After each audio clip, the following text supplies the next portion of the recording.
계속해서 대구에서 전해드립니다. 동해지방해양경찰청은 소방 헬기가 추락한 독도 인근 해역에 청에 지난 무인 잠수정을 투입해 수색하던 중 실종자 1명의 시신을 추가로 발견했다고 밝혔습니다. 오늘 새벽에 발견된 시신은 발 부분이 확인됐지만 헬기 동체 인양 과정에서 유실됐던 실종자로 추정됩니다. 대구가 전국에서 꼴찌로 무상급식을 도입한다는 소식 여러 번 전해드렸습니다. 이 과정도 일관성이 없이 땜질식이다 보니 학년에 따라 서로 다른 교육 환경에 놓이게 되는 터무니없는 일이 벌어지고 있습니다. 보도에 조지한 기자입니다.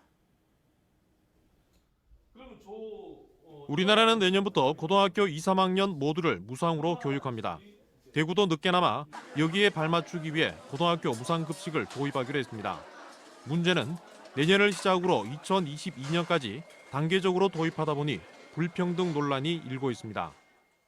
1학년은 교육비와 급식비를 모두 내고 2학년은 급식비만, 3학년은 교육비와 급식비 모두 내지 않는 상황이 대구와 경북에서 벌어지게 됐습니다. 1년 전 중학교 무상급식 도입 때와 비교해서도 반대로 바뀐 정책입니다. 정책의 연속성을 살리기 위해서 중학교 1학년부터 하는 것이 바람직하다. 이렇게 얘기를 했고요. 네. 지금은 또 고3부터 하는 것이 또 바람직하다. 이렇기 때문에 1년 만에 좀 말바꾸기를 지금 대구시가 하고 있는 거죠.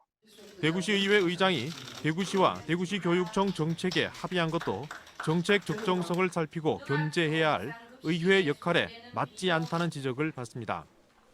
해당 상임위원회와 예결투기 심사 권한을 가로챘다는 겁니다. 시의회는 그 정책 결정이 옳은 것인지 시민의 입장에서는 더 나은 정책 결정은 없는지를 따질 수 있습니다. 관련 예산도 적정하게 편성되는지를 확인해야 되는데 시의회의 정상적인 의정활동 절차를 거치지 않은 것입니다. 고교 무상교육과 무상급식이 단계별로 확대되고 있지만 일관성 없는 정책과 학년별 차별 등 공정성 논란이 불거지고 있습니다.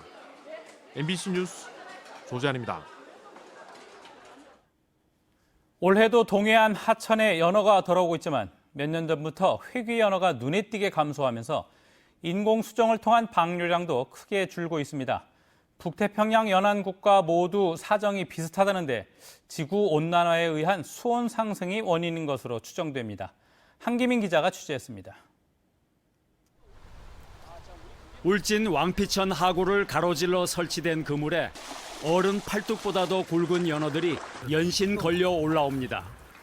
3, 4년 전 이곳에서 어린 물고기로 방류돼 자신이 태어난 하천으로 돌아온 겁니다.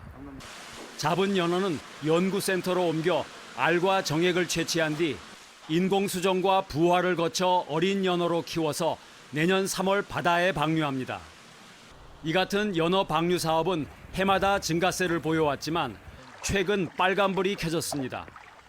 회귀 연어 수가 지난 2014년 2,090여 마리로 정점을 찍은 뒤 해마다 줄면서 좀처럼 회복되지 않고 있기 때문입니다. 알과 정액을 채취하는 연어 수가 줄면서 인공수정을 통해 방류되는 어린 연어 수도 2015년 200만 마리를 정점으로 크게 줄고 있습니다. 이 같은 사정은 강원도 등 국내뿐만 아니라 연어가 회귀하는 북태평양 연안국가 모두 마찬가지입니다. 지구온난화에 따른 수온 상승이 원인으로 추정됩니다. 수온이 높아지면서 이 연어들이 먹을 수 있는 먹이 생물이나 이런 먹이들이 많이 조금 이동을 했거나 사라졌거나 이래서 아마 먹이가 좀 부족한 것도 있지 않나 이렇게 예상을 하고 있습니다. 왕피천 연어 포획장에는 처음으로 수중 카메라가 설치됐습니다. 태양광 에너지로 10km 떨어진 곳까지 촬영 영상을 전송할 수 있어서 회귀 연어 상태를 실시간으로 관찰할 수 있습니다. 연어 포획장에서 센터까지 한 2, 3km 정도 걸리는 거리를 실시간으로 무선으로 확인하기 때문에 그 연어의 크기라든지 개체 확인이라든지 이런 거에 실시간으로 유용하게 사용하고 있습니다. 경북 민물고기 연구센터는 내년에도 방류하는 어린 연어의 머리에 첨단 표시 장치를 삽입해 과학적 생태 자료를 확보하고 연어 모천국으로서의 지위를 높일 방침입니다. MBC 뉴스 한기민입니다. 국회 국정감사에서 봐주기 감사 의혹 등이 지적된 영남공고에 대해 교육부가 대구시 교육청과 함께 감사를 하고 있습니다. 교육부는 허선윤 이사장 외 다른 재단 임원들의 비위 혐의, 법인 이사회 운영, 다른 임원에 대한 후속 조치 적정성 등을 따져보고 영남공고 비위가 포함된 최초 민원을 삭제한 경위 등 새롭게 제기된 의혹들도 조사합니다. 교육부는 이번 주까지 감사를 진행한 뒤 필요하면 다음 주에도 추가 조사할 계획입니다. 구미에 있는 한 초등학교 체육 교사가 유도부 선수들을 폭행했다는 의혹이 제기돼 경찰이 수사에 나섰습니다. 구미교육지원청 등은 구미 모 초등학교 기간제 체육교사 겸 유도부 감독인 A씨가 수개월 동안 유도부 선수 7명을 폭행하고 성추행 의혹도 있다며 수사 의뢰했습니다. 구미교육청은 A 교사를 계약 해지하고 학생 심리 치료 등을 하고 있는데 A 교사는 학생들을 훈련하는 과정에서 벌어진 일이라고 해명하고 있습니다.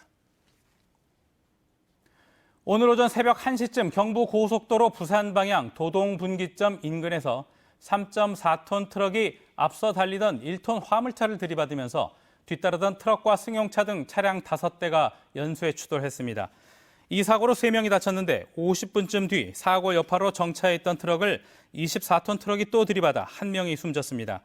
경찰은 음주운전은 아닌 것으로 보고 운전자들의 진술과 사고 차량 블랙박스 영상 등을 토대로 사고 경위를 조사하고 있습니다. 프로축구 대구FC 소속 선수 4명이 성인 대표팀과 22세 이하 남자 대표팀 명단에 이름을 올렸습니다. 오는 14일에 있을 카타르 월드컵 아시아 지역 2차 예선 레바논과의 원정 경기와 19일로 예정된 브라질과의 평가전을 앞두고 벤투 감독이 발표한 명단에는 골키퍼 조현우 선수가, 22세 이하 대표팀에는 김대원, 정승원, 정태욱 선수가 합류했습니다. 대구FC의 미래를 책임질 3명의 선수가 이름을 올린 22세 이하 대표팀은 도쿄올림픽 최종 예선을 앞두고 오는 13일부터 열리는 2019 두바이컵에 참가해 모두 4경기를 치를 예정입니다. MBC 5시 뉴스를 마칩니다. 고맙습니다.